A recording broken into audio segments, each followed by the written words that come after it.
두 가지를 살펴볼 텐데요. 특별히 요엘은 좀 되게 독특합니다. 그래서 요엘은 좀 두 번째 할 텐데요. 스바냐하고 요엘 통해서 선지서의 내용들을 좀 보겠습니다. 이제 강의를 듣고 그동안 또 꾸준히 공부 같이 하신 분들은 아시겠지만요. 선지서가 내용이 거의 비슷합니다. 대동소이해요. 왜냐하면 지적하는 내용도 비슷하고 결국 두 가지잖아요. 우상숭배 아니면 공평과 정의를 행하지 않았다. 그 두 가지가 죄 지적의 내용입니다. 그리고 이 역사적 배경만 조금 다른 거예요. 어느 왕 때, 누구 때, 또 어떤 특별한 어떤 문제 때문에. 그래서 상황이 조금 다르지. 지적하는 죄는 똑같고 결론도 똑같습니다. 돌아오라는 거죠. 돌아와라. 그래서 하나님의 백성으로 돌아와라. 그래서 하나님의 백성으로 돌아오는 것은 율법과 규례와 명령을 지켜라. 그런 얘기입니다. 자, 다시 얘기해서 시내산에서 하나님께서 모세를 통해서 중간에 중개자로 해서 하나님과 이스라엘 백성이 맺었던 그 시내산 언약 혹은 시내산 약속, 그것을 다시 지키라는 겁니다. 그 내용은 뭐냐? 레위기입니다. 레위기에 있는 여러 가지 그 율법과 내용들, 뭐 민수기에 조금 나오고 출애굽기에도 조금 보태져 있는데 그 내용을 지키면 하나님 백성이 하나님 백성답게 살 수 있다는 겁니다. 거룩한 백성으로. 내가 거룩하니 너희도 거룩해라. 근데 거룩한 비결이 뭐냐? 하나님을 왕 삼고 살아야 된다는 거예요. 하나님을 하나님 삼고. 자기가 하나님 돼서는 안 된다. 근데 지금 이 타락의 모든 원인이 자신이 하나님이 되었다는 거예요. 뭐 에덴 동산서부터 마찬가지인데요. 자기가 하나님처럼 되었다. 이거는 자기가 하나님이 되었다는 거예요. 자기가 선악의 기준이 되었다. 그래서 우상 숭배를 하고 공평과 정의를 행하지 않고 하는 것도 다 자기가 기준이 되어서 그런 거예요. 그래서 돌아와라 이렇게 얘기하는 것은 하나님을 기준 삼고 살아라. 선지서들의 모든 내용이 이렇게 패턴이 되어 있습니다. 자, 오늘은 스바냐서 먼저 들어가겠습니다. 스바냐서 한번 펴보시죠. 하박국 다음에 스바냐가 있죠. 스바냐서 1장 1절에 보니까요, 이 배경이 있습니다. 제가 늘 말씀드리지만 1장 1절이 중요합니다. 1장 1절 같이 한번 읽겠습니다. 자, 시작. 아몬의 아들 유다왕 요시아의 시대에 스바냐에게 임한 여호와의 말씀이라. 스바냐는 히스기야의 현손이요 아마랴의 증손이요 그다랴의 손자요 구시의 아들이었더라. 이게 참 독특해요. 그러니까 성경의 기록이 독특한 게 뭐냐면 누가 누구의 아들이고 누가 누구의 아들이다. 그걸 아주 정확하게 기록하고 있어요. 그러니까 그런 것들을 보면 이게 역사적 기록이라는 걸 알 수 있죠. 왜냐하면 지금 사람들이 그때 당시에 왕이 누구였는지를 역사적 문헌들을 찾아서 보면 이게 사실인지 거짓말인지 금방 드러날 거 아니에요. 그러니까 이렇게 기록되어 있다는 것 자체가 대단한 역사성을 가지고 있다. 여기 이제 이 스바냐에 대해서 얘기하는데 아몬의 아들 유다왕 요시아 시대라 이렇게 됐어요. 질문 하나 되시죠. 아몬의 아버지는 누구였을까요? 아몬의 아버지. 아몬은 누구의 아들일까요? 아주 유명한 왕입니다. 네, 그렇죠. 문하세. 뭐 하나 드려야 되는데. 문하세죠. 네. 문하세의 아들 아몬. 그리고 그 아들 요시아. 여러분, 아몬은 암살당해요. 아버지 문하세가 너무 죄를 많이 지니까 그 신하들이요, 아몬 아들이 왕을 삼았는데 아몬을 죽여요. 그리고 요시아를 왕 삼아요. 그럴 정도로 굉장히 끔찍했던 왕 문하세죠. 문하세의 아버지는 히스기야입니다. 히스기야, 그 유명한 히스기야죠. 자, 그래서 요시아 시대라는 것은 개혁의 시대예요. 그리고 변화의 시대이고 상당히 잘한 시대입니다. 그런데 이 시대에 스바냐가 나와서 이야기를 하는데 이런저런 죄악에 대해서 또 여전히 지적을 합니다. 그런 부분들이 있고요. 여기 보면 히스기야의 현손이요 이렇게 되어 있어요. 누가? 스바냐가. 그럼 무슨 얘기예요? 현손이라는 건 4대손이라는 얘기잖아요. 왕족이라는 거죠. 왕족. 네. 이 스바냐는 대단히 신분이 높은 사람이에요. 이사야가 왕족이었고요. 스바냐가 왕족이었어요. 그래서 이사야서를 보면 이 왕 앞에 얘기할 때 되게 스스럼이 없습니다. 다른 선지자들은 얘기하고 도망가고 매맞기를 정신없는데 이사야는 당당히 찾아와서 얘기하고 대화하고 그러다가 나중에 문하세한테 죽습니다. 이사야가 톱으로 켜 죽죠. 네. 판자 사이에 묶여서. 그러니까 문하세는 그렇게 뭐 집안도 없고 그러니까 아주 폐역한 왕이었어요. 자, 스바냐의 신분이 여기 나오죠. 자, 시대 배경이 나온 거예요. 아, 요시아 시대구나. 그리고 히스기야의 현손이구나. 4대손이라는 얘기죠. 그러니까 아, 이게 왕족이라는 얘기구나. 이 스바냐라는 말을 다시 강의를 보세요. 원래 스바냐 이게 아니라 츠파냐후, 츠파냐회 이게 원래 이름입니다. 그러니까 대개가 다 야자로 끝나는 발음 뒤에는 후 혹은 회가 생략돼 있어요. 생략할 필요가 없는데 우리 성경에는 그걸 생략을 했어요. 야훼라는 말이 여호와라는 말입니다. 여호와. 여호와라고 하는 것이 우리는 여호와라고 그게 발음이 맞는 줄 알았는데 학자들이 연구해 보니까 실제 발음은 야훼가 더 가깝더라 이런 얘기예요. 그래서 자기 이름에 이제 야훼를 붙이는 거예요. 야자를. 그래서 츠판 야훼 여호와께서 숨겨주신다.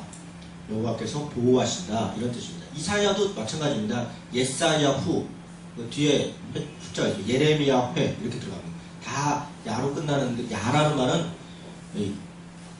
여호와를 얘기하고요. 제가 팁으로 하나 더 알려드리죠. 그 야로 끝나는 것 이거는 야훼이고요. 엘로 끝나는 게 있어요. 엘, 엘리야 뭐 무슨 엘. 엘이라는 말은 이거는 엘로힘이라는 말인데 이게 하나님이라는 말이에요. 하나님이라는 말은 우리말로 이제 번역 하나님인데 원래 의미가 뭐냐면 전능자 혹은 창조자 이런 의미입니다. 그래서 야훼는 그냥 여호와 여호와라고 이걸 하나님이라고 번역하지 않아요. 왜냐하면 엘리야 이름이 무슨 뜻이냐면 엘리야훼잖아요. 그죠? 여호와는 하나님이시다. 그런 말이에요. 무슨 얘기냐면 여호와 지금 우리가 섬기는 그분이 전능자시다. 그분이 창조자시다. 이런 얘기예요. 성경에 보면 바알이 엘로힘이다. 하나님이다. 이런 표현도 나와요. 왜 바알이 하나님이야? 그때는 누가 엘로힘이냐? 누가 전능자냐? 누가 창조자냐? 이것이 그 근동지역 사람들 안에 논쟁이죠. 우리가 섬기는 신이 진짜 하나님이다. 이런 얘기죠. 우리야 이제 뭐 다 정리돼서 하나님 그러면 여호와 이렇게 보이지만 그런 부분이 구약 성경에 있다는 거예요. 그래서 엘 그러면 베델 그러면 하나님의 집 이런 거잖아요. 네, 그러니까 하나님의 얼굴 엘자가 들어가는 건 다 하나님이라는 뜻입니다. 엘샤다이, 엘로힘 엘 그런 게 많죠. 그래서 자, 팁으로 좀 말씀드리고요. 츠파냐후. 자, 그 다음에 배경은 문학서에서 말씀을 드렸고요.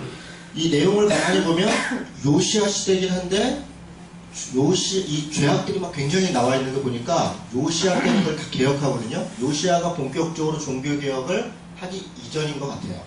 네, 요시야 시대는 뭐 다 종교개혁을 쭉 이뤄내니까요. 그래서 아마 아몬의 폭정 고어간이었던 것 같아요. 고어간에 스바냐가 활동했던 것으로 보입니다. 여기에는 이제 유다의 멸망에 대해서 얘기하는데요.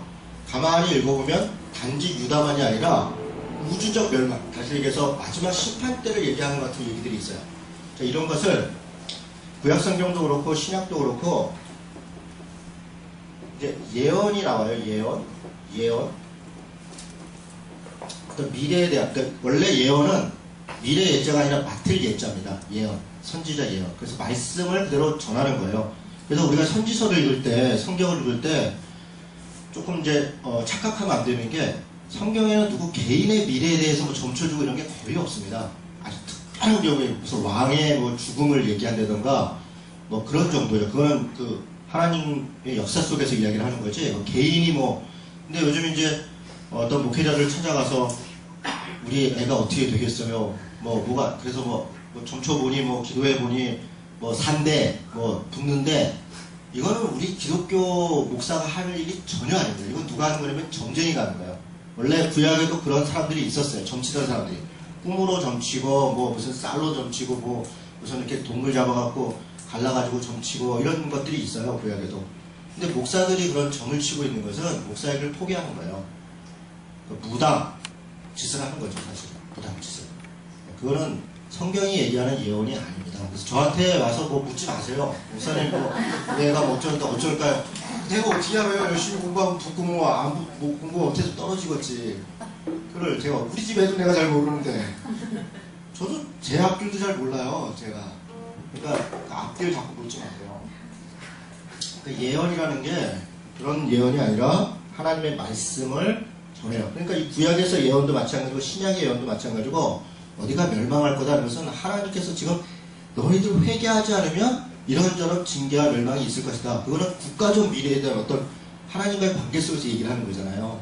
그런데 그걸 뭐 이렇게 어떤 점치는 식으로 생각하면 안 됩니다. 그런데 무엇을 이렇게 예언할 때 구약 백성들이 자기 민족의 어떤 멸망을 얘기하는데 그게 궁극적으로 전체 이걸 우주적 멸망이라고 그러는데 최후의 심판 때를 얘기하는 것 같은 내용들이 있어요. 또는 구약에서 그러니까 곧 어떤 선한 왕이 와서 너희를 도울 것이다 이런 얘기를 하는데 가만히 읽어보면 신약에서 우리가 신약을 보니까 그게 예수님에 대한 얘기라는 걸 알게 돼 있어요.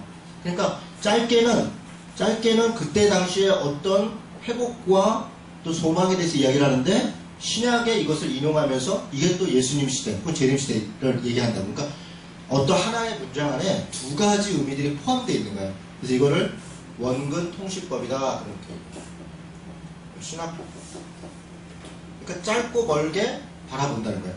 그래서 두 가지 의미가 다 포함되어 있다. 스바냐서가 그래요. 스바냐서가 유대화의 멸망에 대해서 이야기하지만 내용들을 쭉 또 이렇게 들여다보면 최후의 멸망에 대해서도 이야기를 해요. 그리고 실제 요한계시록이나 이런 데서 이런 일부 인용을 합니다. 자, 그런 정도 배경을 알고요. 말씀을 한번 보도록 하죠. 자, 1장 2절부터 보겠습니다. 여호와께서 이르시되 내가 땅 위의 모든 것을 진멸하리라. 이 진멸이라는 단어가 여호수아서에 가장 많이 나와요. 진멸하다. 이걸 헤렘이라고 그러는데요. 헤렘. 진멸하다. 멸절하다. 내가 사람과 짐승을 진멸하고, 그렇죠? 그리고 내가 사람을 땅 위에서 멸절하리라. 근데 이거 진짜 완전히 쓸어버리겠다는 의미냐? 그런 건 아니에요. 지금 이 3절 말씀은요, 사실은 노아의 홍수에서 사용됐던 단어들을 거의 그대로 사용해요.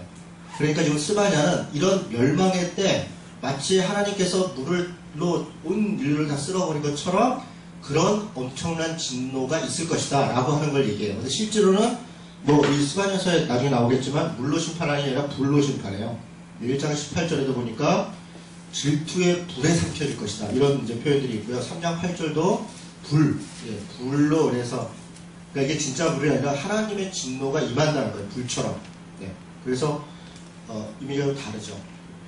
어쨌든 진멸하고 멸절될 것이다. 어디가? 4절에 보니까 유다와 예루살렘의 모든 주민들 위에 손을 펴서 남아있는 바알을 그곳에서 멸절하며 바알이 많이 이상숭배가 좀 만연해 있다는 거죠.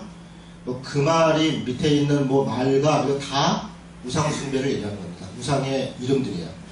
바알의 제사장, 또 암몬의 우상, 이런 5절, 6절 보니까 또 지붕에서 어느 정도로 우상숭배가 심했냐면 지붕에서 하늘의 무별에게 경배하는 자들과 그러니까 지붕에서 하늘의 별을 보고서 이렇게 막 무슨 뭘 절을 하고 이런 자들과 여호와께서 맹세하면서 말감을 가리켜 맹세하는 자들과 이거는 잘 보세요.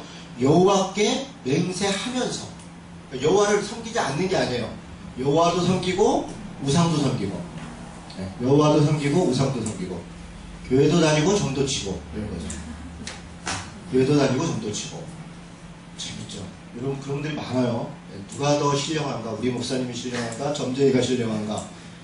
점쟁이가 신령하죠. 저는 점쟁이한테 가라 그래요. 저는 전혀 모른다. 전혀 모르고 알 이유도 없고 그런 거 갖고 시험을 하고 그래요. 점쟁이한테 여호와께 맹세하면서 말감을 가리켜 맹세하는 자들과 혼합주의죠. 근데 이게 우리 교회도 지금 많이 있습니다. 지금은 제가 교회를 오면서 점치는 이런 정도 얘기했지만요. 실제로 자기 욕심과 욕망을 교회 안에 투영해서 그것이 하나님인 것처럼 섬기는 많은 세속적인 것들이 교회에 있어요. 이게 다 우상숭배입니다. 그러니까 하나님 아닌 것을 하나님으로 섬기는 것, 하나님을 우상으로 만들어서 형상화해서 섬기는 것. 여러분 아론이요. 모세가 호렙산에 올라가서 하나님 앞에 이 계명을 받고 있는데 아론이 밑에서 40일 동안 기다리는 거예요. 백성들이 막 두려운 거예요. 이 광야에서 왜 지금 지도자는 없고 지금 어떻게 된 거냐. 그러니까 아론의 멱살을 잡고 빨리 우리 하나님을 보여달라. 하나님이 저 위에 모세랑 지금 얘기한다니까. 아유 소용없다. 우리 보여줘라. 우리 안 그러면 이집트로 돌아간다. 아론이 급한 마음에 금은 다 갖고 와라. 그러고서 그걸 녹여서 짠하니까가 아니죠. 그걸 만들었겠죠. 정성스럽게 하나님이라고 만들어내는 게 뭐예요? 소더라. 소. 그 1년 된 소인데 숫소인데요. 그 1년 된 숫소가 힘의 상징입니다. 힘의 상징. 지금도 월가 앞에 보면 그 숫소상 있잖아요. 그 미국의 월가라고 하는 그 금융 그 거리에 상징이 숫소입니다. 그게 힘 번영의 상징이에요. 그게 이집트 때 섬겼던 신이에요. 신. 이집트는 태양신과 숫소 그걸 섬기는 게 대표적 신이에요. 자기들이 섬겼던 신을 하나님을 보여드리는 이게 하나님이라고 내가 하나님이라고 섬기는 겁니다. 그래서 사람들이 막 기뻐해요. 와, 하나님 계시구나. 그러고 막 정성스럽게 섬겨요. 그게 우상입니다. 우상이 다른 게 아니라 하나님이라고 섬기는 거예요. 하나님이라고. 그런데 자기 안에 있는 욕망인 거죠. 자기 안에 있는 욕망. 자, 그래서 6절에 보니까 여호와를 배반하고 따르지 아니하는 자들과 여호와를 찾지도 아니하며 구하지도 아니하는 자들을 멸절할 것이다. 즉 이스라엘 백성이 므낫세 시대, 아몬 시대를 지나면서 아주 끔찍한 그런 우상 숭배와 이 포악과 이런 것들이 가득해 있는 거예요. 그래서 하나님이 징벌할 것이다 얘기합니다. 7절에 보니까 7절 같이 읽습니다. 시작. 주 여호와 앞에서 잠잠할지어다. 이는 여호와의 날이 가까웠으므로 여호와께서 희생을 준비하고 그가 청할 자들을 구별하셨음이라. 구약성경의 중요한 단어 여호와의 날입니다. 여호와의 날.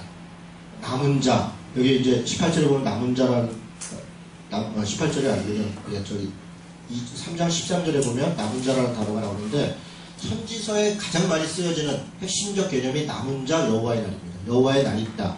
지금 여기서는 여호와의 날이 어떤 날이라고 얘기하냐면 8절에 보니까 희생의 날이다. 여호와 희생의 날에, 그러니까 희생의 날인 건 뭐냐면 피를 흘리고 죽음의 날이라는 거예요. 보통의 날이고. 14절에 보니까 여호와의 큰 날. 그 여호와의 큰 날이 어떤 날이냐? 15절에 잘 나와 있습니다. 그날은 분노의 날이고 환난과 고통의 날이고 황폐와 패망의 날이고 캄캄하고 어두운 날이요 구름과 흑암의 날이로다. 높은 망대를 치는 날이로다. 멸망의 날이라는 거죠. 심판의 날이라는 거죠. 여러분 이게 우리가 이제 최후의 심판의 날, 주님이 재림하실 날도 우리한테는 구원의 날이고 신원의 날이고 기쁨의 날이고 그런 날이죠. 그런데 하나님 앞에서 죄악 가운데 있고 어떤 사람들에게는 분노의 날이고 고통의 날이에요. 그러니까 이것은 분명하죠. 그래서 그런 것에 대해서 여러 군데서 이야기를 합니다. 자, 9절에 보니까 그날의 문턱을 뛰어넘어 포악과 거짓을 자기 주인의 집에 채운 자들. 그러니까 그들의 죄가 뭐냐면 죄악이 포악과 거짓을 자기 주인의 집에 채웠다. 그러니까 하나님의 집에 포악함과 거짓을 채웠다. 12절에 보세요. 12절 같이 읽겠습니다.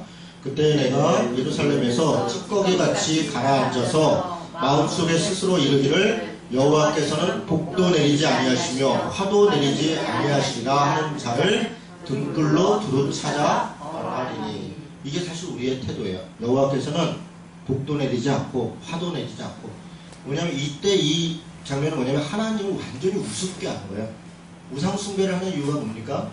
하나님은 능력이 없다고 생각하는 거예요. 그리고 왜 능력을 찾습니까? 자기에게 뭔가 이렇게 혜택을 주기를 바라는 거예요. 자기가 원하는 걸 줘야 되는데 하나님은 순종을 원하시거든요. 여러분 우리가 이제 하나님을 사랑한다. 하나님을 사랑하고 이웃을 사랑한다. 이게 이제 계명이잖아요. 계명. 성경 전체의 계명. 그러니까 성경의 레위기를 포함한 온갖 율법, 그 토라를 탁탁 털면 이 성경에 있는 모든 걸 다 정리하면 그 레위기부터 해서 이걸 10계명이라고 볼 수 있어요. 10계명. 10계명에 이 내용이 다 사실은 축약되어 있어요. 10계명의 것들을 상황에 따라 이렇게 확대시킨 게 율법입니다.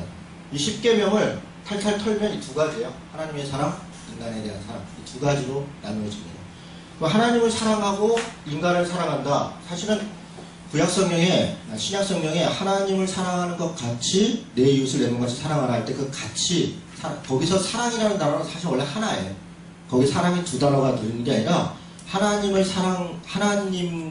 인간을 사랑하라 이렇게 됩니다. 하나님처럼 인간을 사랑하라 이렇게. 그러니까 동이라는 거예요. 동이라는 거. 하나님을 사랑하는 게 곧 인간을 사랑하는 것이라는 거예요. 이렇게 비유 개념이 아니고. 자, 그래서 하나님을 사랑하는 것을 한마디로 얘기하면 뭐냐? 인간이 하나님을 사랑하는 것이 순종이에요. 순종. 부모를 사랑하는 게 뭐냐? 순종하는 거죠. 자녀 간에 사랑한다는 게 뭐냐? 이게 다른 말로 하면요. 이게 신뢰예요. 신뢰. 그러니까 사랑, 우리 제가 이 연애 이성교제 결혼 이런 강의도 많이 하는데요.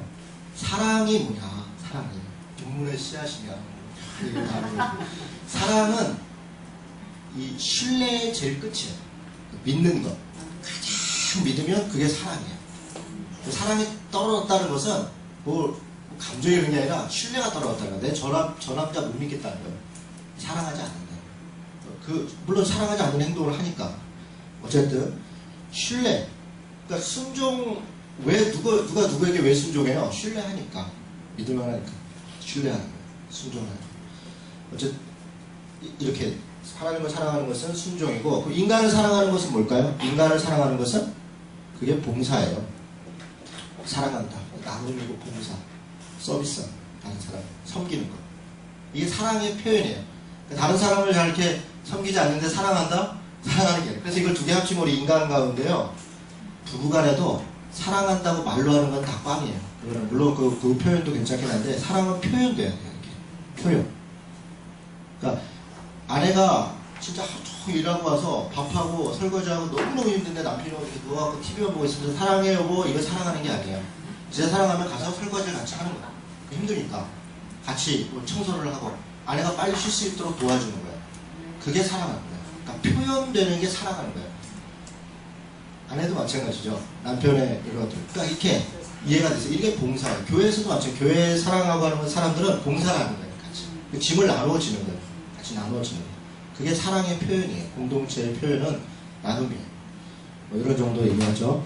자, 그런데 여기 지금 하나님은 복도 내리지 않고 화도 내리지 아니하며 아무런 기대도 없는 거예요. 하나님에 대한 아무런 기대도 없고 그가 나에게 무슨 상관이 있으리요? 아무 능력도 없고 아무것도 없고 내게 요구하는 거, 내가 원하는 거 하나도 들어주지 않는다. 이렇게 생각하고 하나님을 멸시하고 조롱하는 자들은 벌하리니, 이런 겁니다. 그들의 재물이 노략되며 그들의 집이 황폐될 것이고 뭐 등등등 이런 분노의 날이 올 것이다. 이렇게 있네요. 그래서 18절에 보니까 여호와의 분노의 날에 능히 그들을 걷지도 못할 것이며 이 온 땅이 여호와의 질투의 불에 삼켜지리니. 여러분, 질투하시는 하나님 그때 우리 어디서 봤었어요? 나홈서에서 봤죠? 나홈서에서 질투하시는 하나님. 뭐 여기저기. 그러니까 우리가 이 구약성경을 그렇게 많이 읽어도 질투하고 분노하시고 화내고 이런 하나님은 별로 생각을 안 해봐요. 그냥 사랑의 하나님. 하나님은 사랑하셔야지 어디 화를 내고 그러세요? 가만히 계세요? 이러는 거죠. 근데 하나님은 정의의 하나님이세요. 근데 그 정의가 그 사랑이에요. 그 정의의 가장 극단적인 사랑의 표현이 십자가예요. 하나님 정의롭지 않으면 십자가를 지실 필요가 없어요. 그냥 뭐 묻으면 되는 거죠. 뭐 힘 있는 사람이 그냥 적당히 묻자. 뭐 자꾸 따지지 말고 이렇게 하고 그냥 구원 받은 걸로 하자. 이렇게 하면 되는 거죠. 그런데 대가를 탁 치르시잖아요. 그게 정의로운 거고 그게 사랑의 표현인 거예요. 그게 십자가입니다. 자, 그래서 2장에서부터 보면 2장에 회개를 권고해요. 1절부터 3절까지 한번 같이 읽도록 하겠습니다. 시작. 수치를 모르는 백성아 모일지어다 명령이 시행되어 날이 겨같이 지나가기 전에 여호와의 진노가 너희에게 내리기 전 여호와의 분노의 날이 너희에게 이르기 전에 그리할지어다. 여호와의 규례를 지키는 세상의 모든 겸손한 자들아 너희는 여호와를 찾으며 공의와 겸손을 구하라. 너희가 혹시 여호와의 분노의 날에 숨김을 얻으리라. 지금 앞에 이런 무서운 날이 온다. 이런 심판의 날이 온다. 이런 희생의 날이 온다. 그러니까 어떻게 해라? 돌이켜라. 그런 날이 시행되기 전에 겨같이 날리고 진노가 오고 분노의 날이 오기 전에 회개해야죠. 오기 전에. 진짜 오기 전에 회개해야 됩니다. 그런데 그 회개의 내용이 뭐냐? 3절입니다. 회개의 내용이 여호와의 규례를 지키는 세상의 모든 겸손한 자들아. 이 말은 뭐냐면 여호와의 규례를 지키라는 얘기죠. 근데 그 규례를 지키는 내용이 뭐냐? 공의와 겸손을 행하라는 거예요. 공의와 겸손. 공의가 공평과 정의입니다. 공평과 정의. 겸손을 해라. 하나님 앞에 자신을 낮추고. 이게 결국 우리가 돌아가야 될 거죠. 하나님의 말씀으로 돌아가라. 순종하라. 이런 얘기죠. 그렇죠? 자, 4절부터는 이렇게 유다의 멸망에 대해서 쭉 얘기하다가 하나님이 참 늘 그래. 이사야도 그렇고 여러 군데도 왜 우리만 이런 마음이 들잖아요. 하박국도 그렇잖아요. 우리만. 그랬더니 바벨론 본원도 멸망한다. 뭐 이뻐서 잘해서 사용하는 게 아니다. 여기부터 이제 다 주변 국가들이 또 어떻게 멸망해 갈 것인가에 대해서 이야기를 합니다. 가사, 그렛 족속, 밑에 8절이니까 모압, 암몬, 그렇죠? 여기 다 있습니다. 12절부터 구스는 어디예요? 이디오피아입니다. 이디오피아. 느느웨 이런 것들도 다 멸망할 것이다. 하나님이 열방에 대해서 너희만 그런 것이 아니다. 동일한 잣대로 세상을 이기고 있다. 이런 얘기를 하시는 거죠. 3장 1절부터 보니까 패역하고 더러운 것 포악한 그 성읍이 화 있을 것이다. 근데 이때 이 성읍은 예루살렘을 얘기하는 겁니다. 근데 예루살렘을 좀 뭐라고 얘기해요? 패역하고 더럽고 포악하다. 근데 왜 그렇게 됐느냐? 3절에 나옵니다. 그 가운데 방백들은 부르짖는 사자요. 이게 무슨 얘기예요? 방백은 나라의 관리를 얘기합니다. 나라의 관리들이 부르짖는 사자예요. 백성들을 잘 섬기고 해야 되는데 사자처럼 뜯어먹고 포악하게 억압하고 하더라는 거예요. 그의 재판장들은 이튿날까지 남겨두는 것이 없는 저녁 일이요. 표현이 아주 시적이지 않습니까? 예수님은 이튿날까지 남겨, 아주 그냥 옆에 붙어가지고 방백도 힘 있는 사람들 옆에 붙어, 재판장이 이 재판장들이 그냥 거기서 떨어지는 떡고물을 먹고 뇌물로 재판을 듣게 하고 이런 거죠. 재판장들이 그랬다는 거예요. 그러면 이렇게 여기서 여러분 재판관들도 뭘로 재판하냐면 하나님의 말씀으로 재판해요. 여기는 재정일치 시대예요. 우리처럼 세상법 따로 있고 교회법 따로 있고 그런 게 아닙니다. 하나님의 말씀으로 재판하는 그런 사람들이에요. 물론 방백들도 하나님의 말씀으로 다스리는 자들이죠. 그런데 그런 자들이 이렇게 했다는 거예요. 그런데 그 와중에 선지자들은 어떻게 했냐? 4절에 그의 선지자들은 경솔하고 간사한 사람들이요. 간사한 사람들이요. 경솔하고. 그러니까 방백들, 재판장 이런 힘 있는 사람들 옆에 간사하게 붙어가지고 그냥 좋아하는 소리 하고 입에 바른 소리 하고 그렇게 살았다는 겁니다. 제사장들은 성소를 더럽히고 율법을 범하였도다. 제사장이 율법에 따라 성소를 지키고 제사의 규례를 지켜서 하나님과 백성이 만나도록 중간에 돕는 사람이잖아요. 그런데 이런 사람들이 율법을 어기고 성소를 더럽혀요. 그러면 어떻게 돼요? 백성들이 하나님을 만날 수가 없죠. 하나님의 백성을 만날 수가 없죠. 이런 끔찍한 시대가 되는 거예요.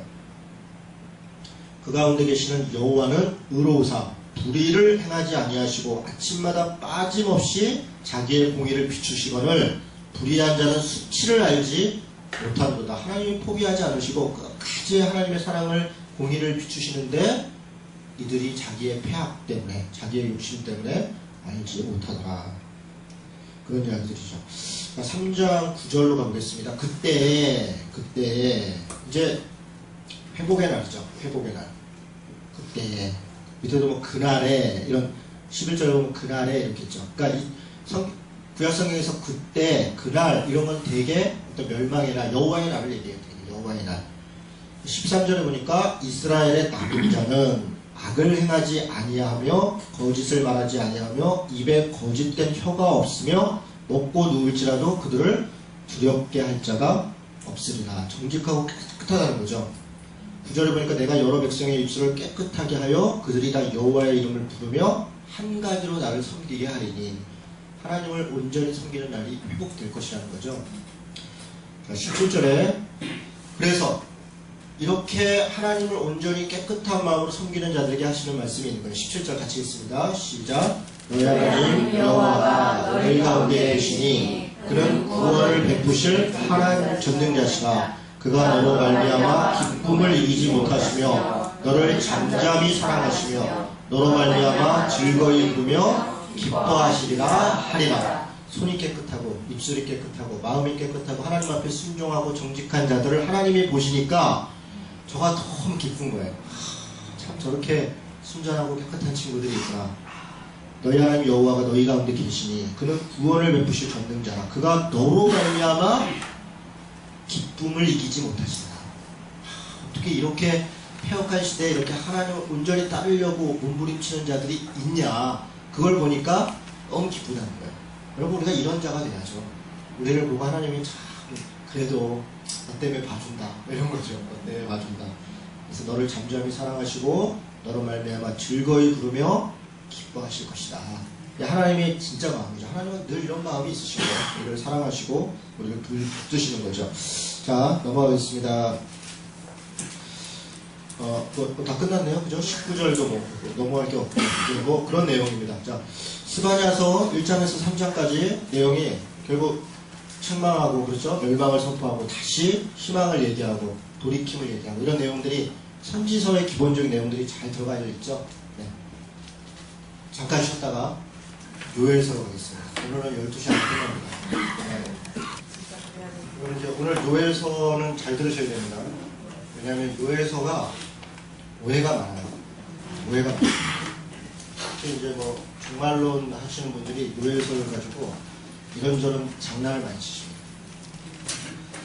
그리고 대표적으로 성경을 소위 그 뭐라 그러냐면 이제 신령한 해석, 영적 해석, 영해 뭐 이런 걸로 이야기할 때 제일 많이 하는 게 요엘서입니다. 그러니까 비유풀이죠. 비유풀이. 신천지 같은 데도 이런 데 많이 사용하는데요. 거의 그 비유풀이 소위 영해 이런 거 들어보면 이런 정도 수준이에요. 자, 이걸 보세요. 원숭이 엉덩이는 빨갛죠. 빨가면 사과죠. 사과는 맛있죠. 맛있으면 바나나죠. 바나나는 길죠. 이렇게 가는 거죠. 그래서 자, 기차는 원숭이입니까? 아닙니까? 원숭이네? 그래서 기차는 원숭이다. 이렇게 딱 되는 거예요. 이렇게. 이거는 뭐고. 뭐 이렇게 하나하나 들을 때는 그런 거 같잖아요. 아, 원숭이 엉덩이는 빨가니까 사과니까. 그런데 그게 거기서부터 함정이에요. 원숭이 엉덩이가 빨개요. 빨가면 왜 사과야? 사과가 아니라 석류도 있고, 네? 뭐 다른 것도 많잖아요. 그런데 사과는 맛있어. 사과 맛없는 사람도 있거든요. 나는 사과 맛없어. 맛있어. 맛있으면 바나나. 난 배가 더 좋은데?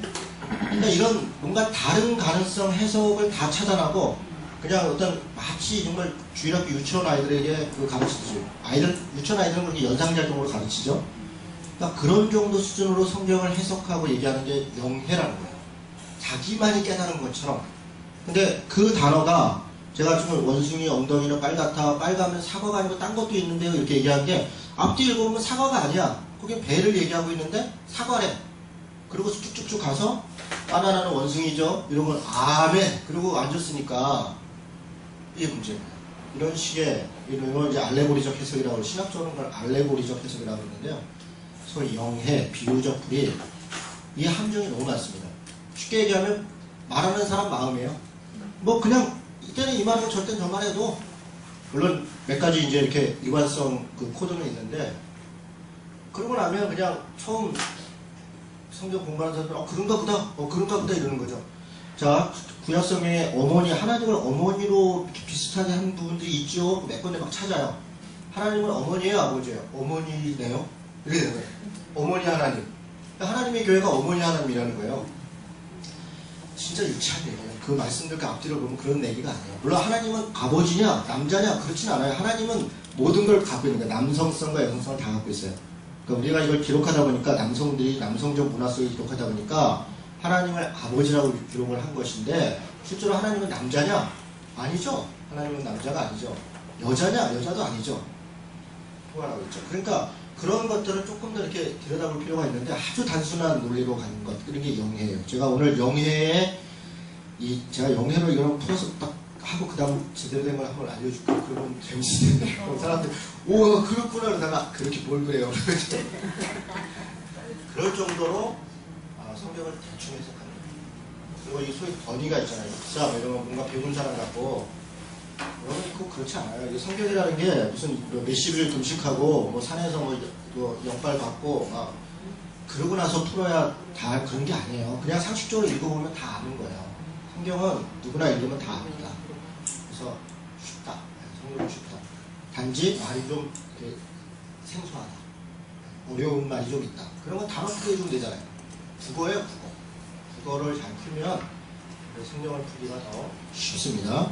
자, 그런 정도 얘기하고 지금 요엘서를 시작하겠습니다. 여러분, 요엘이라는 말은 아까 엘이 뭐라 그랬어요? 하나님, 그렇죠. 엘로입니다. 그렇죠? 예. 여호와가 엘로입니다. 요엘이라는 말과 이 엘리야라는 말이 앞뒤 단어만 바뀐 거예요. 요가 이게 야훼, 여호와가 엘로입니다. 여호와는 하나님이시다 이런 말이에요. 예언자의 패턴은 예언서들의 패턴은 되게 책망하고 권면하고 위로하고 소망을 준다 그랬죠. 이게 이제 기본적 패턴인데 요엘서는 죄 책망이 없어요. 죄에 대해서 얘기하는 게 아니라 그냥 바로 어떤 미래 혹은 뭐 지금 어떤 현상에 대해서 얘기하는 거예요. 스가랴서도 비슷해요. 뭐 죄에 대해서 얘기하는 게 아니에요. 이렇게 폐역했으니까 이런다 그런 게 아니라 이런 일들이 일어날 것이다. 물론 그 전제에는 죄가 있어요. 근데 그것을 구체적으로 지적하지는 않아요. 아까 스바냐서에는 뭐 방백들이 재판장들이 제사장들이 선지자들이 뭐 이렇게 구체로 지적하잖아요. 요엘서는 그런 게 없습니다. 시대가 좀 불분명해요. 그래서 요엘서를 강의할 때 이걸 북이스라엘 쪽에서 강의하는 분들도 있어요. 북이스라엘 그 선지자들 중에서. 그리고 잘 시대가 불분명해요. 그런데 이 요엘서를 보면 시온이라는 단어가 나와요. 시온. 뭐 2장 1절도 그렇고 또 예루살렘이 나와요. 시온이 예루살렘이에요. 시온이 예루살렘입니다. 그래서 예루살렘은 남유다잖아요. 남유다의 중심지잖아요. 북이스라엘은 어디가 중심지예요? 사마리아잖아요. 사마리아. 그죠? 그러니까 이게 남유다일 것이다. 그리고 약간 어떤 마지막 멸망 비슷한 얘기들이 있으니까 이건 말기일 것이다. 이렇게 추정하는 거예요. 정확히는 몰라요. 왜냐하면 요엘서 1장 1절에 그런 시대적 배경이 없어요. 부두엘의 아들 요엘에게 임한 여호와의 말씀이다. 이게 끝이에요. 그래서 요엘에 대한 어떤 설명도 없어요. 누군지도 없어요. 없는 거는 없는 거예요. 이건 뭐 굳이 알아볼 것도 없어요. 알아봐야 뭐 별로 남는 것도 별로 없어요. 그러니까 이런 게 중요해요. 그냥 없는 건 없는 거. 네. 그럼 그 야베스의 기도라는 기도가 있어요. 뭐 복의 복두더, 그 나중에 개혁 개정할 때 다들 실망했죠. 복이 원래 하나더라 이러면서요. 복에 복을 더해줘야 되는데 복이 그러니까 왜 이걸 복 하나 뺐냐고 굉장히 막 항의하고 그래요. 지금도 사람들 신경을 내요. 왜 복 하나 뺐냐고 있는 복을 없는 거 더 넣어도 시원찮은데. 그리고 액자 그거 요즘 새로 개혁 개정으로 한 건 안 팔려요. 옛날 거 여전히 그거 써요. 특이하죠. 야베스가 누구냐? 몰라요. 거기서만 딱 나와요. 거기 딱 두 줄. 뭐 그 전에 무슨 대단한 그 없어요. 그런데 자기 마음에 드는 말 있다고 야베스 모르는 사람이 없잖아요. 참 희한한 일이죠. 바울이 누군지도 모르고 뭐 요셉, 다윗 뭐 아무도 뭐 그리고 엘리야, 스바냐, 스가랴 뭐 다 몰라도 야베스는 다 알아요. 희한한 일이죠. 이게 우리 인간이라. 모르는 건 모르는 거예요. 그냥 그런가 보다 하고 지나가면 되는데. 자, 요엘서 내용은 총 3장으로 되어 있는데요. 하나씩 좀 보도록 하겠습니다. 여기 보면 이제 2절부터 그냥 읽어 내려가면서 제가 소위 영해는 어떻게 하고 실제는 어떤 내용인가를 설명해 나가겠습니다. 늙은 자들아 이렇게 그리고 나중에 보면 모모한 자들아 이렇게 온 사람들한테 얘기를 하는 거예요. 늙은 자들아 너희는 이것을 들을지어다. 땅의 모든 주민들아 너희는 귀를 기울일지어다.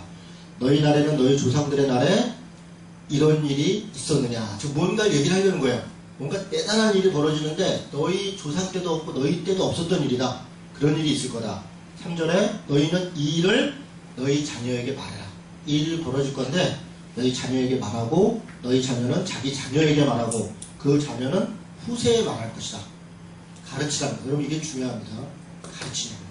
신명기 6장 5절 내 하나님 마음과 뜻과 힘을 다하여 내 하나님을 사랑하라. 그리고 그것을 이마와 뭐 이런데 하고 어떻게 부지런히 내 자녀에게 가르쳐. 그 가르치는 게 너 하나님이 뭐 이렇게 아니라 하나님의 사랑을 아버지께 받은 사랑을 그 사랑을 아이를 사랑하는 거예요. 그게 중요해요. 그게 강요된 사랑이 아니에요. 사실 그 말씀 가르치고 사랑이 전달되는 거예요. 자 어쨌든 사랑만 가르칠 게 아니라 잘못된 것을 돌이키는 것도 가르치는 거예요. 자녀에게 우리가 이런 잘못을 있었다. 이런 회개를 했어야 된다. 어쨌든 자녀에게 가르치고 그 자녀에게 말하고 후대에 말하라. 내용이 뭐냐? 4절 같이 읽겠습니다. 시작. 팥중이가 남긴 것을 메뚜기가 먹고 메뚜기가 남긴 것을 느치가 먹고 느치가 먹은 것을 황충이 먹었도다. 자 이거를 제가 지금부터 영해를 하겠습니다. 팥중이와 보세요. 팥중이가 있어요. 팥중이가 먹은 것을 누가 먹었다고요? 메뚜기가 먹었다래요? 글씨는 엄청 못 쓰죠. 메뚜기가 먹고 남은 거를 느치가 먹었어요. 느치가 먹고 남은 거를 황충이 먹었어요. 자 이게 뭐냐? 팥중이는 바벨론이에요. 메뚜기는 누구냐? 메뚜기는 페르시아. 바사, 메데와 바사. 느치는 누구냐? 헬라예요. 헬라. 알렉산더 대왕 이후에 헬라 제국. 황충은 누구냐? 로마예요. 딱 떨어지죠. 이스라엘을 바벨론이 먹고 남은 거를, 페르시아가 먹고 남은 거를, 또 헬라가 먹고 남은 거를 로마가 먹고 남았다. 이렇게 얘기하면 막 갑자기 집중이 확 돼요. 와, 목사님이 굉장히 역발이 세구나. 아니에요. 뭘 먹고 남아요. 다 그냥 원래 먹고 남은 것도 그냥 다 그냥 원래 있던 거예요.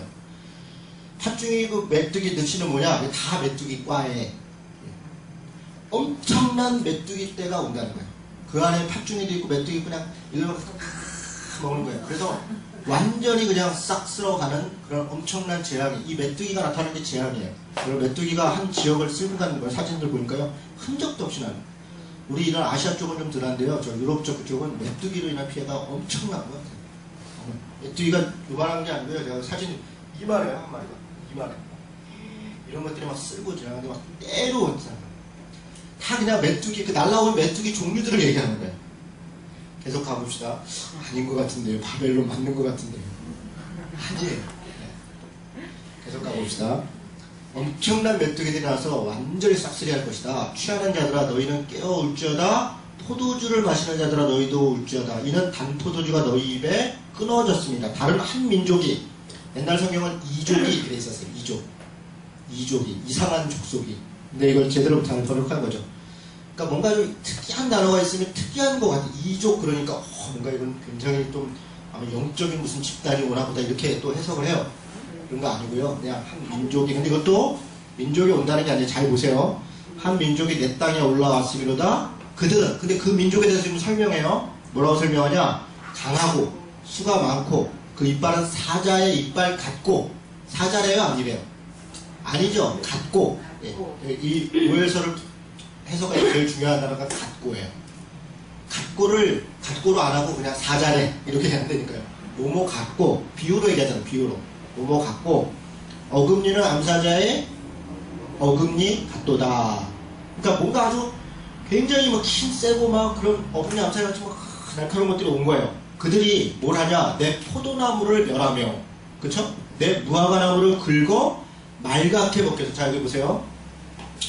포도나무하고 무화과나무. 자, 이거를 봐라. 바벨론 페르시아가 와서 이제 쳤는데, 포도나무는 이 북이스라엘이다. 무화과나무는 유다다. 그래서 이거를 완전히 멸한 것이다. 이렇게 해석을 해요. 아니에요. 그냥 포도나무는 포도나무고 무화과나무는 무화과나무예요. 무슨 얘기예요? 이 포도나무와 무화과나무가 여기에 그 양식이에요. 무화과나무가 먹을 게 없이 싹쓸이 했다는 거예요. 말갛게. 자, 뒤에 보면 12절에 보니까 포도나무가 시들었고 무화과나무가 말랐고 석류나무와 대추나무와 사과밭의 모든 나무가 다 시들었어요. 그럼 석류나무는 뭐고 대추나무는 뭐고 사과나무는 뭐예요? 나무예요. 네, 나무예요. 그러니까 이렇게 온갖 먹을 거가 싹 사라졌다는 거예요. 그냥 이렇게 해석하면 돼요. 이렇게 해석하면 되는데 이걸 막 뭐라고 이렇게 하면 안 돼요. 무슨 말인지 이해가 되시죠? 이런 식의 해석.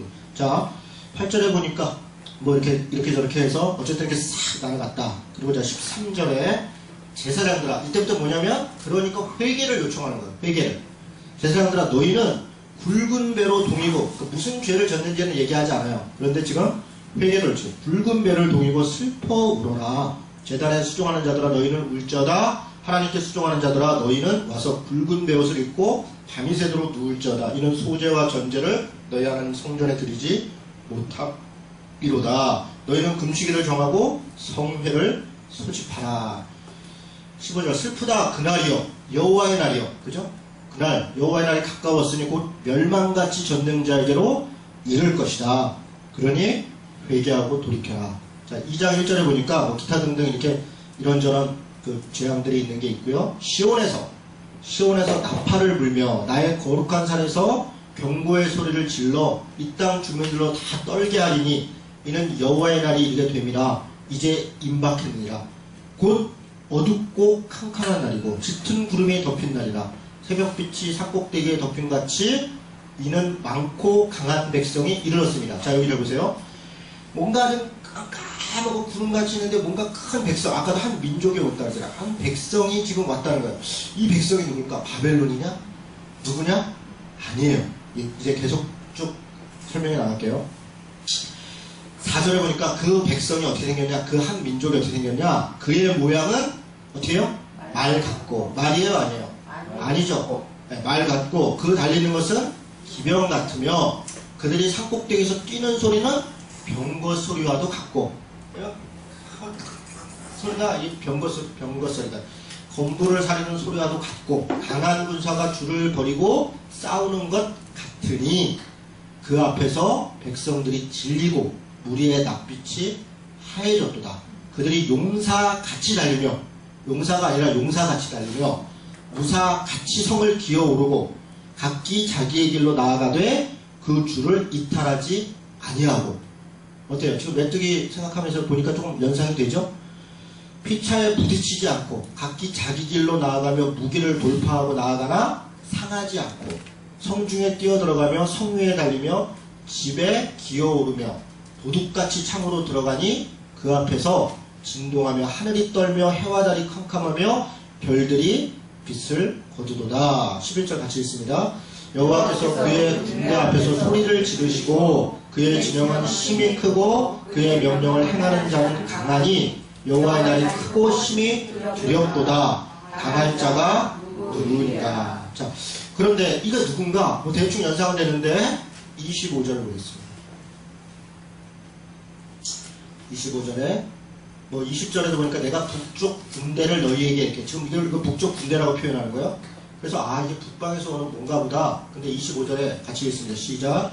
내가 전에 너희에게 보낸 큰 군대 곧 메뚜기와 느치와 황충과 팥중이가 먹은 횟수대로 너희에게 갚아주리니. 이 군대가 누구라는 거예요? 메뚜기라는 거예요. 이거 다 답이 있잖아요.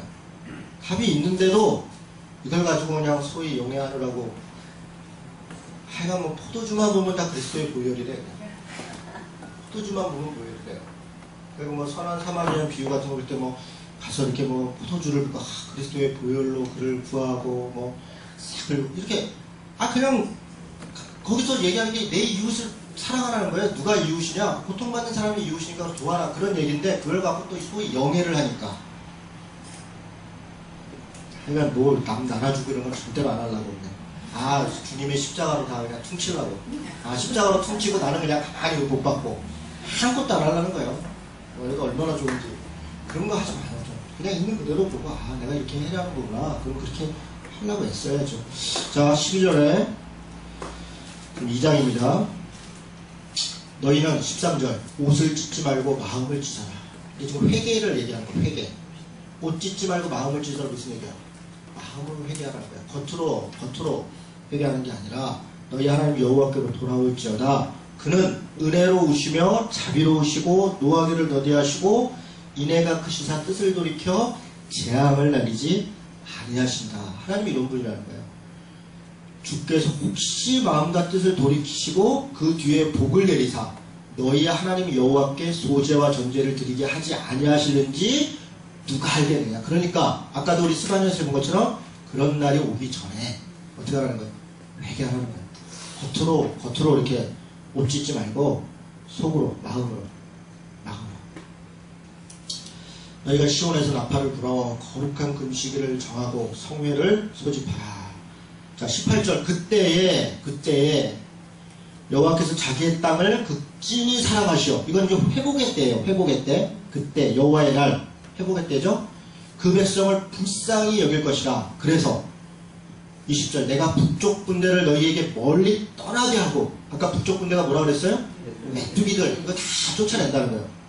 적막한 땅으로 쫓아내리니 그 앞에 부대는 동해로, 그 뒤에 부대는 서해로 들어갈 거라. 바다로 다 빠져 죽을 거라는 거예요. 그리고 그의 부대는 서해로 들어가고 상한 냄새가 일어나고 악취가 우리니 이는 큰 일을 행했어요. 그렇게 빠져주는 시제 때문에 여러 가지 썩는 냄새가 나요. 그냥 그렇게 해석하면 돼요. 이걸 뭐 대단히 무슨 이 지옥에 무슨 냄새가 나고 이렇게 해석할 건 전혀 없어요. 전혀 없어요. 진짜로. 뭐 명예로 하시든가. 저는 그냥 이렇게 해석해도 아무런 지장이 없어요. 명예에 쫓아다니다가 인생 낭비예요. 땅이여 두려워하지 말고 기뻐하며 즐거워할지어다. 여호와께서 큰 일을 행하셨다.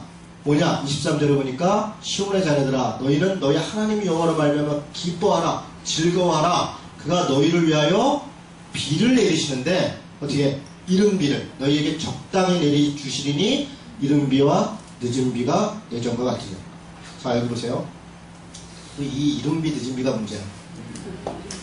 그리고 그 이른 비 사상, 뭐 늦은 비 사상 뭐 이런 거 엄청나게 많이 보죠. 뭔가 대단한 게 있는 것 같다 싶은 거죠. 이른 비는 뭐냐? 늦은 비는 뭐냐?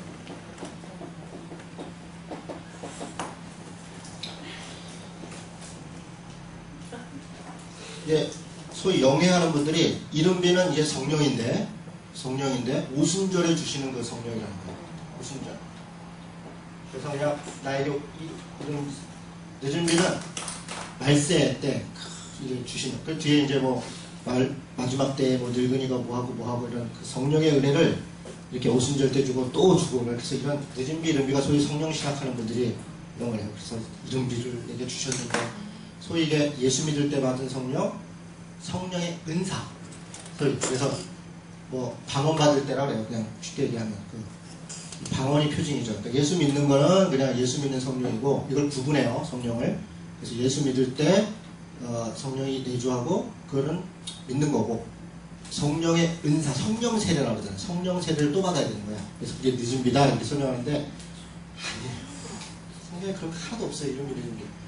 이른 비는 10월에서 11월 우리하고 틀려요. 우리는 이제 봄, 가을에 이렇게 비가 와야 되는 거잖아요.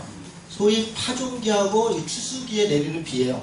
그래서 여기 지금 이른 비와 늦은 비를 적당히 줄이니 이른 비와 늦은 비가 예전 같을 거냐 뭐냐면 농사가 회복될 거라는 거예요. 그거 와서 싹 쓸어갔잖아요. 지금 나무라 뭐 아무것도 먹을 게 없는 거잖아요. 먹을 게. 그런데 비가 적당히 내리면 어때요? 다 살아나는 거죠. 그래서 만물을 소생케 해서 다시 회복시키실 것이다. 그런 얘기예요. 그래서 10월 11일 추수기 때 내리는 거고 늦은 비는 3월 4월 그 결실기 때 내리는 비예요. 그래서 적당하게 비 주셔갖고 한다는데 이걸 또 막 성령으로 막 해가지고 뭐 늦은 비 안 맞으면 죽네, 이른 비에 멈췄네 뭐 이러는데 성령을 뭐 두 번 받아야 한 번 받으면 되지.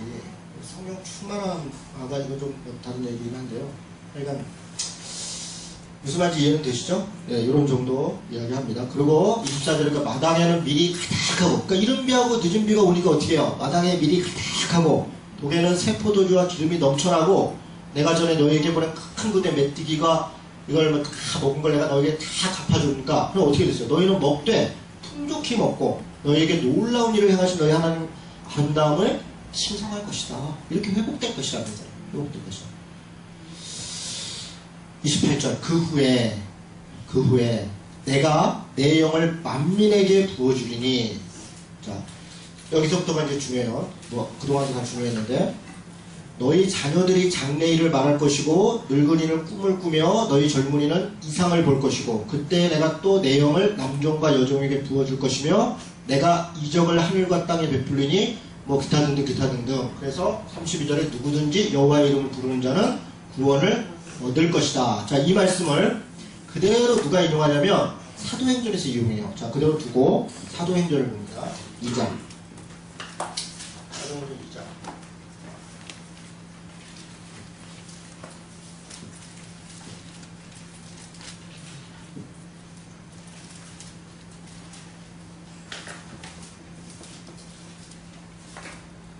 사도행전 2장 16절부터 보니까 17절. 여기 지금 그대로 인용하면서 단어를 하나 살짝 바꾼 게 있어요. 자, 17절에 하나님이 말씀하시기를 말세에 내가 내 영을 모든 육체에 부어주리니 그러면서 줄줄줄 나오죠. 지금 요엘서에 하고 뭐가 지금 달라요? 뭐가 지금 단어가 하나 더 들어갔어요. 원래 이렇게 들어간 게 아니라 살짝 바꾼 건데 뭘까요? 말세. 지금 2장에는 말세가 요엘서 2장에는 말세가 있어요, 없어요? 없죠. 그런데 사도행전 2장에는 말세가 있어요. 지금 사도행전의 저자는 요엘서의 말씀을 아까 원근 통시법이라고 했죠. 이게 지금 회복의 때인데 그걸 말세의 때로 신약 백성들은 이해한 거예요. 그리고 그 사도행전의 그때가 오순절 성령이 임할 때입니다. 그때를 말세로 본 거예요. 말세. 앞으로 말세. 예수님이 오신 때가 말세가 시작된 거예요. 그래서 신약성경은 가만히 보면요. 그 말세 그 끝이 이미 시작됐다 그래요. 하나님 나라가 이미 시작됐다. 하나님 나라가 죽어서 가는 천국이 아니라 하나님 나라도 시작됐고, 그리고 이 땅의 마지막도 시작이 됐다. 그렇게 표현을 해요. 그리고 말세라고 해요. 그리고 말세에 너희 자녀들이 이 만민에게 내용을 부어줄 건데, 너희 자녀들이 장래일을 말할 거고, 이 장래일을 말한다는 것은 예언할 것이고, 옛날에 그렇게 되어 있는데, 여기 사실은 이 말씀을 이야기한다. 말씀을 바로 따른다는 거예요. 뭐 미래를 얘기한다 이런 얘기가 아니에요. 근데 여기에 지금 표현이 장래일 이렇게 되어 있어서 좀 오해가 있어요. 늙은이는 꿈을 꾸고, 늙은이가 꿈을 꾼다는 거예요. 그럼 뭐 환상을 이런 그런 게 아니에요. 그러니까 꿈을 꾼다는 것은 늙은이가 다 희망이 생긴다는 거예요. 희망이. 하나님 안에. 그 다음에 젊은이가 이상을 볼 것이다. 젊은이가 미래를 보고 비전을 보고 소망을 갖는다는 것이죠. 그때 내가 또 내용을 여기다 보세요. 남종과 여종에게, 이게 좀 놀라운 표현이에요. 당시에 노예는 사람이 아니에요. 그런데 종들에게도 하나님의 영이 임한다는 거예요. 그러니까 모든에게. 그래서 그거를 만민에게, 그러니까 만민에게, 모든 사람들에게. 남자만이 아니에요. 여자에게도. 놀랍죠? 이때 당시 여자를 이렇게 뭘 한다. 이건 표현은 되게 독특한 표현이에요. 남종과 여종에게 부어준다. 이적을 하늘과 땅에 베풀고, 그래서 여호와의 큰 소리를 이렇게 성령이 임했어요. 임한 목적은 뭐냐? 목적은 32절이에요. 사도행전도 마찬가지인데, 누구든지 여호와 이름을 부르는 자는 구원을 얻는다는 거예요. 성령의 임하심은 복음을 전하고 복음을 깨닫고 알게 돼 하나님께 돌아가는 것이 회복된다는 거죠. 회복된다. 지금 요엘서에도 하나님 앞에 그 말씀과 이런 것들이 지금 지키지 않고 이러면서 지금 뭔가 문제가 있으니까 징계를 얘기하는 거잖아요. 다시 그의 말씀으로 회복된다. 누구든지 여호와의 이름을 부른다는 것은, 여러분 이것도 참 재밌는데요. 원래 워치만리는 그렇지 않은데, 이제 워치만리의 후예들이 피트리스부터 해서 이렇게, 그걸 소위 형제회라고 그래요. 그런 이제 교파가 있어요.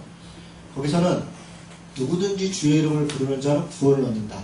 주 예수를 믿으면 너와 내 집에 구원을 얻는다. 주 예수를 부르면. 그래서 이걸 문자 그대로 믿어요.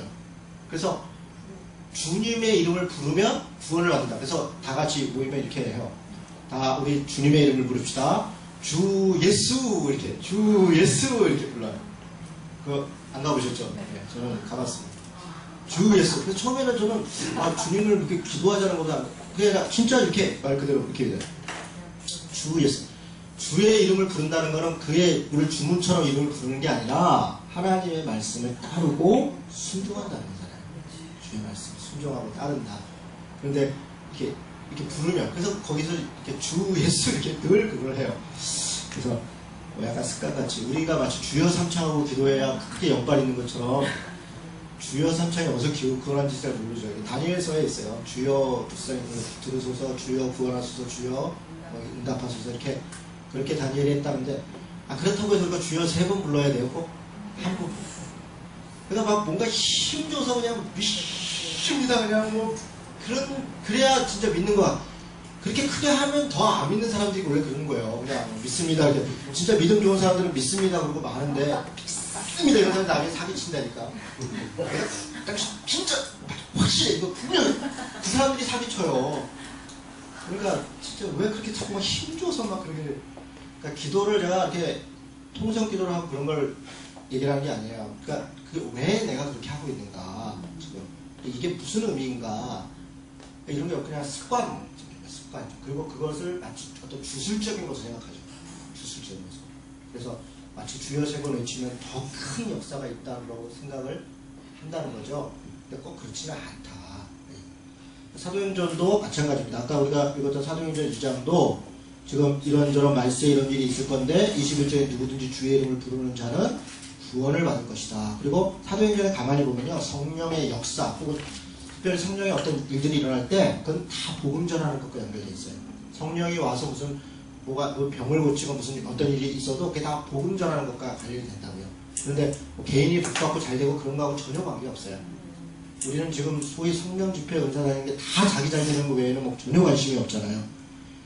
그리고 그냥 온갖 공의롭고 정의로운 일에는 전혀 관심이 없고 그냥 오로지 자기 집안에 애 잘 되는 거, 남편 잘 되는 거, 자기 잘 되는 거, 부모 건강한 거, 그런 거가 관심 있잖아요.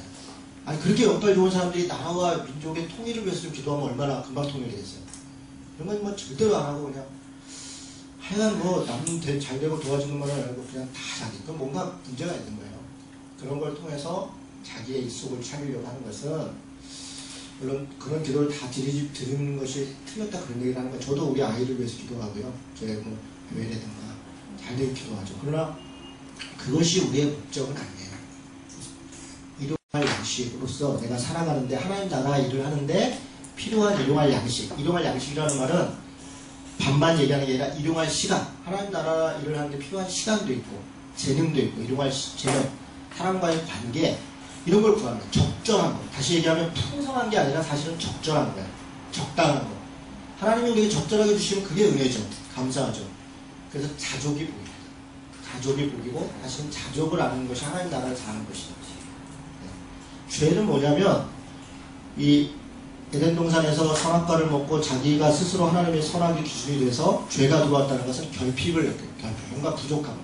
정신적으로, 뭐 육체적으로 여러 가지 부족함이 생겼는데 원래 하나님 나라는 부족한 게 없는데요. 우리는 부족하니까 자꾸 채우려고 남의 걸 뺏어요. 남의 걸 거기서 이제 죄의 증상들이 나타나요. 하나님 나라는 뭐냐? 부족한 게 없는 거예요. 그래서 우리 그 반대로 이 땅에 살면서는 자기 정과 욕심, 그걸 채우려고 하는 그 정과 욕심을 십자가에 못 박는 거예요. 십자가에 못 박고 나는 그리스도로 말미암아 그리스도만으로 감사하는 거예요. 나는 죽고 내 안에 그리스도께서 사심으로 자족하는 거예요. 그게 복의 비결이고 그게 하나님 나라를 누리는 비결이에요. 자족하면 비교의식에서 벗어나요.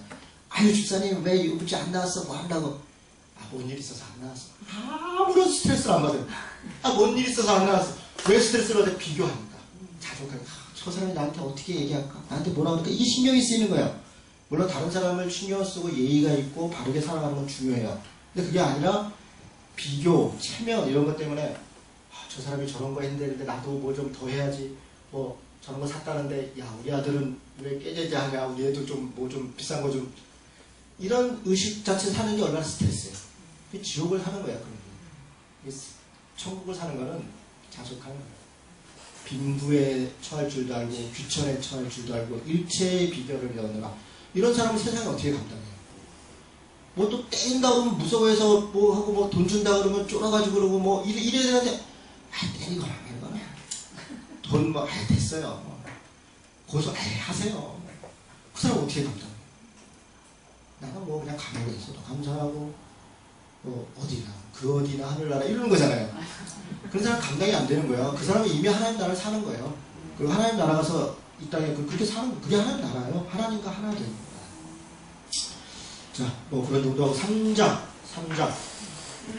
보라 그날 그때 또 나오죠. 돌아오게 한 날 여호사밧 골짜기에 내려가서 내가 만국을 모아드리고 여호사밧 골짜기에 내려가서 여러분 여호사밧 골짜기는 이게 우리는 잘 모르는데 이스라엘 사람들은 다 아는 거예요. 뭐냐면 그 적은 군사로 모압, 암몬, 뭐 에돔 연합군을 이렇게 무찌르는 거거든요. 역대하 20장 26절에 보면 브라가 골짜기, 브라가라는 말이 칭송이라는 말인데 그래서 그런 전쟁에 대승을 한 다음에 여호사밧이 별로 한 거 없어요. 하나님이 자기들끼리 막 싸우게 해갖고 그냥 거기서 이겨요. 그리고 거기 그냥 완전히 자기들끼리 그냥 다 죽어요. 그런데 거기서 막 칭송하고 며칠 동안 그 노획물만 가져다가 살아요. 여호사밧을. 그런 골짜기, 대승의 골짜기. 그러니까 우리로 얘기하면 영남 한산도에 내려가서 이러면 뭐 우리는 뭐 대승을 했다 이런 거죠. 그런 얘기예요. 그러니까 비유 개념이니까 이렇게 아시면 됩니다. 자, 나머지는 됐고요. 10절 너희는 보습을 쳐서 칼을 만들지어다 낫을 쳐서 창을 만들지어다 약한 자도 이르기를 나는 강하다 할지어다. 힘과 군사가 아니라 사랑과 평화로 이루어지는 하나님 나라가 이룰 것이다 이런 얘기입니다. 20절 21절 그 위에 뭐 시딤 골짜기에 데리라 했는데 시딤이라는 말이 아카시아란 말입니다. 아카시아 골짜기 아카시아 시딤 유다는 영원히 있겠고 예루살렘은 대대에 있으리라. 내가 전에는 그들의 피 흘림 당한 것을 갚아주지 아니하였거니와 이제는 갚아주리니 이제 여호와께서 시온에 거하심이라. 이 유월서의 마무리입니다. 자 마지막으로 이 얘기만 드리겠습니다. 비유 개념이 있고 원 개념이라는 게 있는데 우리가 소위 비유풀이를 할 때 이걸 잘 풀어야 돼요. 잘못되게 해서는 안 돼요. 지금 여기 보면 군대라는 말이 있고 메뚜기가 있어요. 지금 사람들은 메뚜기를 보고 아 이게 군대인가 보다 이렇게 생각하는데 여기서는 지금 그게 아니에요. 이 군대가 비유예요. 원래가 메뚜기가 원래예요. 이게 원래인데 이게 비유가 아니라 물론 어떨 때는 그럴 때도 있겠죠. 막 바벨론 무사 보는데 마치 메뚜기처럼 오더라 이러면 거꾸로 된 거죠. 요엘서는 그게 아니라 메뚜기가 실제로 와서 이 문제를 했다는 거예요. 그런데 그가 마치 군대가 쳐들어오는 것 같이 그렇더라 이렇게 얘기하는 거예요. 그래서 원개념과 비유 개념이 순서가 어떤가 이렇게 국어예요. 국어 이렇게 보면 그렇게 이해할 수가 있습니다. 자, 요엘서까지 읽습니다. 딱 11시 50분이네요.